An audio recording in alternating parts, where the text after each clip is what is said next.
Today, Coach Pasamba Jow. Coach, welcome to the show. Hello, Coach. Can you hear us? Hello. Yes, Sayo. Thank you for having me. You're welcome. I'm sure you have watched the video. It almost feels like watching a comedy show or something. But first off, what was your reaction when you saw the MP pouring his heart out? Because a lot of times politicians will just stand in situations like this and sugarcoat everything and just keep it moving. What's your reaction? Well, I was really happy and surprised.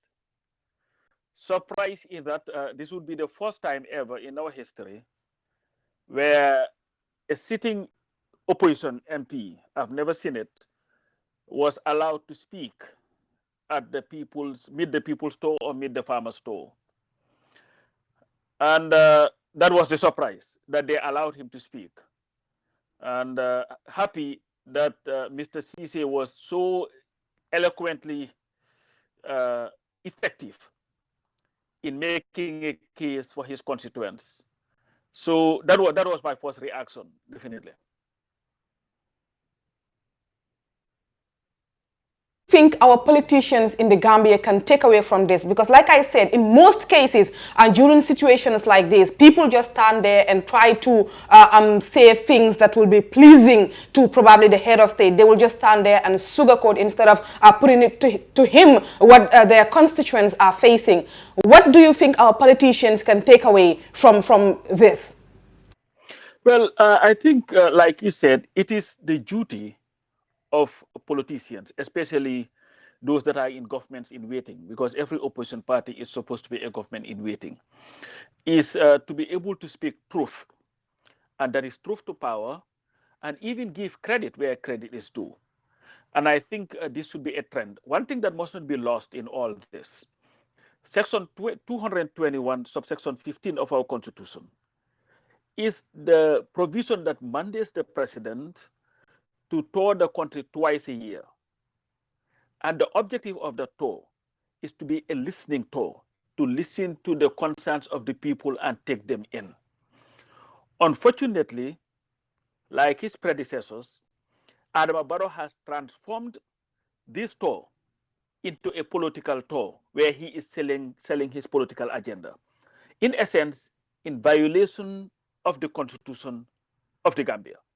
One would expect that at least when you do this tour, you should allow the members, the representatives of those constituencies to be able to also speak. So I hope this spirit will continue, but this culture of politicizing the Meet the People's Tour in direct violation of the Constitution should be a thing to be done away with.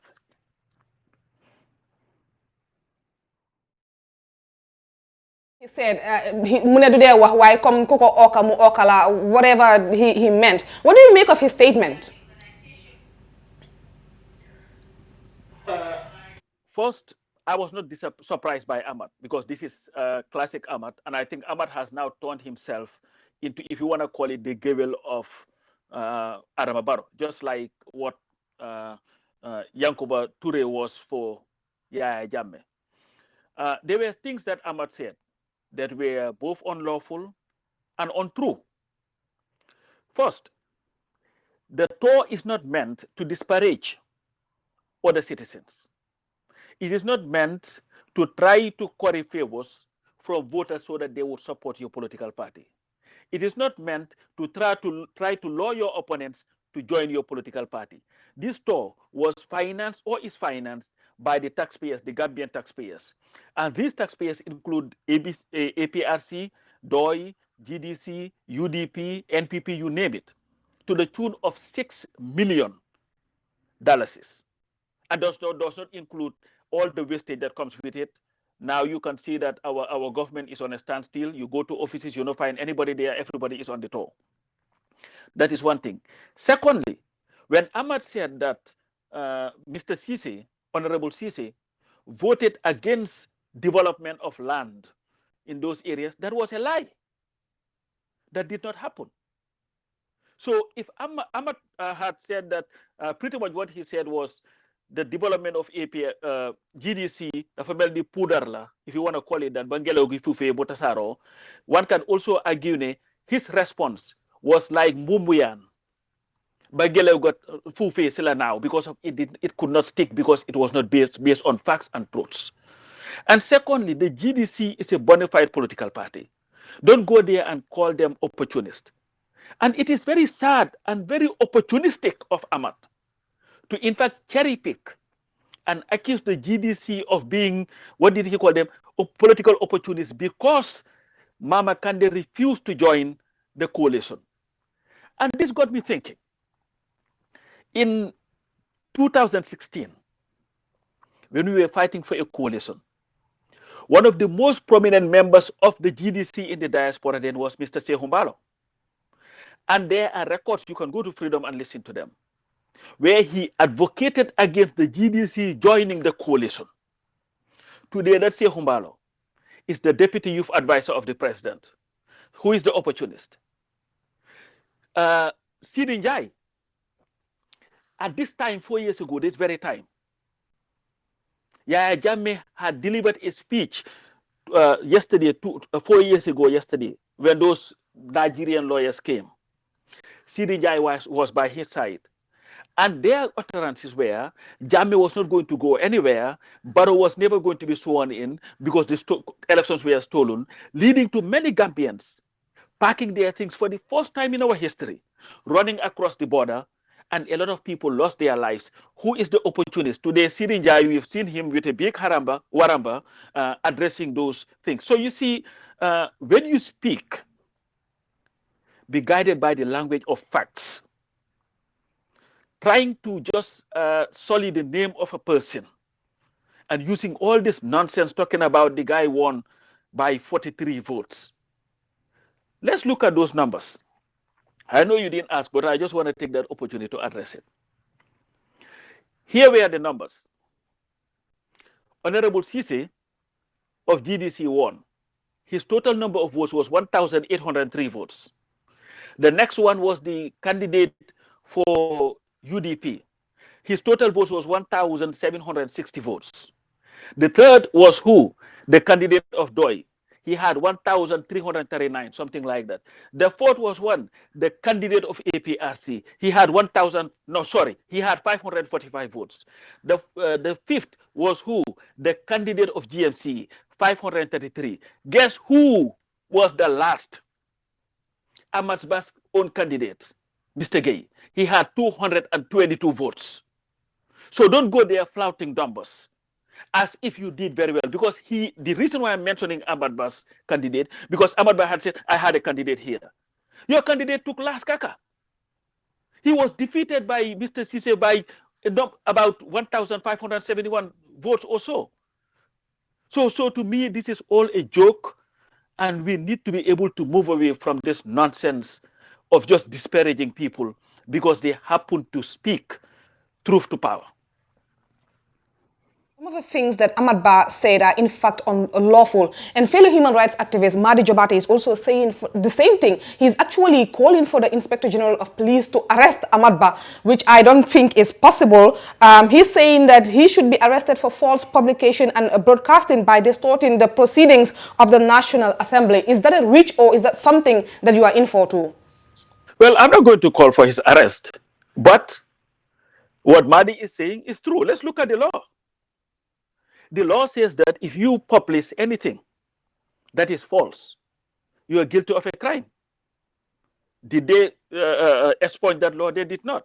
It is still in the books. And this is a law that this government always tout that it is there. What did they do to Madi? Didn't they arrest Madi? They said that he made false publication or whatever. The only person, and you know what Ahmad must also know, he knows this. Honorable Ceesay is a lot more powerful than Ahmad Ba as a cabinet minister, because the National Assembly member has more powers than the minister. Because Honorable Ceesay tomorrow can summon Ahmad Ba to come and answer to him at the National Assembly. Ahmad Ba does not have those powers to do that. So it is what Ahmad did was unlawful. And why is it unlawful? Because first, what he said was false. Second, you cannot use the Meet the Farmer store to promote a political agenda that is in contravention of Section 221, subsection 15 of the Gambian Constitution. And third, if you are calling for the politics of respect, we must also be able to respect divergent views. There was nothing that Omar Ceesay said there that was not factual or that was disrespectful. But try to bring him down, talking about, you know what, you are speaking at your funeral. If you don't join the NPP, your political career is this thing. That is nonsense.